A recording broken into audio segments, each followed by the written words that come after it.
সাদ্দাম, আপনি একমাত্র বলছিলেন সমাধান। যে বারবার মানে সাবেক প্রধানমন্ত্রী আওয়ামী লীগ নেত্রী শেখ হাসিনা তার যে নির্দেশনার কথা তিনি বলছেন, আমরা জানতে পারছি তিনি বা গার্ডিয়ানের প্রতিবেদনেও বলা হচ্ছে যে তিনি নিয়মিতই আওয়ামী লীগের সিনিয়র নেতা, সাবেক এমপি, মন্ত্রীদের সাথে বৈঠক করছেন এবং আপনিও আছেন, আপনিও যান তাদের মধ্যে বৈঠক করতে। কিন্তু তার সাথে সাক্ষাতের বিষয়গুলো একরকম গোপনীয়তার সাথে হয়। যেমন ধরেন প্রথম যখন শুনলাম যে নেতারা প্রথমবারের মতো সাক্ষাৎ করতে যাচ্ছেন, সেই বৈঠকে বা সেই সাক্ষাতে আওয়ামী লীগের সাংগঠনিক সম্পাদক এস এম কামালও ছিলেন বলে জেনেছি। তার সাথে যখন আমার এই অনুষ্ঠানে কথা বলার সুযোগ হয়েছে, তাকে আমি জিজ্ঞাসা করেছি, তিনি ওই বৈঠক প্রসঙ্গে বলতে রাজি হন নাই।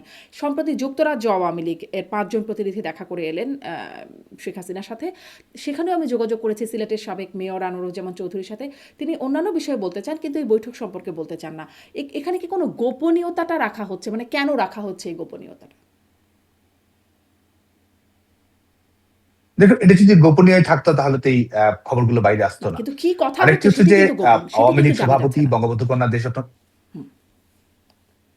দেখুন রাজনৈতিক বার্তা তো আমরা প্রত্যেক মুহূর্তেই আওয়ামী লীগ সভাপতি নিজেই রাজনৈতিক বার্তা দিচ্ছেন। আওয়ামী লীগের অফিসিয়াল পেজ থেকে তিনি সরাসরি বার্তা দিচ্ছেন।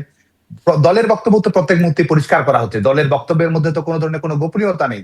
দল কোন দৃষ্টিভঙ্গিতে বিশ্বাস করে, দল কিভাবে এগোতে চায়, গোপনীয়তা রাজনীতি তো আওয়ামী লীগ করছে না। আওয়ামী লীগ কি করতে চায়, কাদেরকে বৈধ বলছে, কাদেরকে অবৈধ বলছে, আওয়ামী লীগ তো কোনো কিছু পরিষ্কার করতে বাকি রাখেনি। এবং সেই জনগণের উপর ভরসা করেই তো আওয়ামী লীগ ঘুরে দাঁড়ানোর জন্য গণতান্ত্রিক সংগ্রামকে অব্যাহত রাখতে চাচ্ছে। আর যে রাজনৈতিক সাংগঠনিক সক্রিয়তার কথা আপনি বলছেন, সেটি ৫ই আগস্টের পরবর্তী সময় থেকেই সেই তৃণমূলের নেতাকর্মীদের সঙ্গে যোগাযোগ রক্ষা করা, সংগঠনকে সক্রিয় করা, সংগঠনকে চাঙ্গা করা, এবং শুধুমাত্র কিন্তু দলীয় নেতাকর্মীদের নয়, বাংলাদেশের সাধারণ মানুষের সঙ্গে সংযোগ তৈরি করা। প্রত্যেকটি ক্ষেত্রেই আমাদের আওয়ামী লীগ সভাপতি দূরদর্শিতার পরিচয় দিচ্ছেন। প্রত্যেকটি ক্ষেত্রেই বাংলাদেশের মানুষের গণতান্ত্রিক সংগ্রামকে সাহস দেওয়া, অভয় দেওয়া, অনুপ্রেরণা দেওয়া, প্রত্যেকটি ক্ষেত্রেই তিনি ক্রমাগত ভাবে আমাদের ঐক্যবদ্ধ করা, সংগ্রামকে সুসংহত করার ক্ষেত্রে দৃঢ়তার সঙ্গে নেতৃত্ব দিয়ে নেতৃত্ব যাচ্ছেন। দিচ্ছেন, আচ্ছা। তাহলে কিন্তু আমরা আল জাজিরাকে দেওয়া সেই সাক্ষাৎকারে শেখ হাসিনা পুত্র সজীব অজয় তিনি বলেছেন তার মা বৃদ্ধ হয়ে গেছেন, তার মা রিটায়ার করবেন, সেই অবস্থায় কেউ অনন্তকাল বাঁচেন না, এরকম একটা অবস্থা। কিন্তু আপনিও যাচ্ছেন, দেখা হচ্ছে, মানে সেই রকম অবস্থা, তাকে বৃদ্ধ বা রিটায়ার করার মতো অবস্থা এরকম কি তার আসলে আপনাদের মনে হচ্ছে কিনা? আপনার আগের কথার সাথে যদিও খুব একটা মেলে না, তারপরেও প্রশ্নটি করছি যে দেখছেন কিনা সেই অবস্থা যেরকমটা সজীব জয় দাবি করছেন।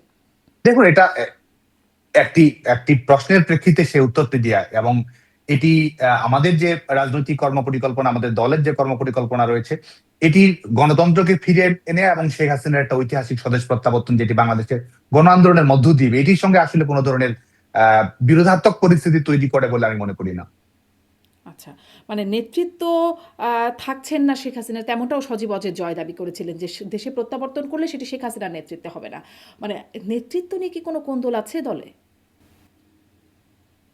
তা প্রশ্নই আসছে না। দল ঐক্যবদ্ধ, দল সুসংহত, এবং যেটি এখানে যে রাজনৈতিক যে বার্তাটি দেওয়ার চেষ্টা করা হয়েছে, সেটি হচ্ছে যে আমাদের গণতান্ত্রিক যে সংগ্রাম, সেটি বাংলাদেশের জনগণ নির্ভর।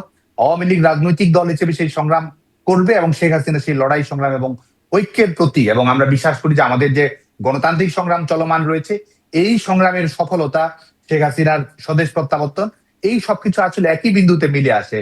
আমি মনে করি যে সেই রাজনৈতিক বার্তাটি আসলে জি, পরিষ্কার। স্পষ্ট।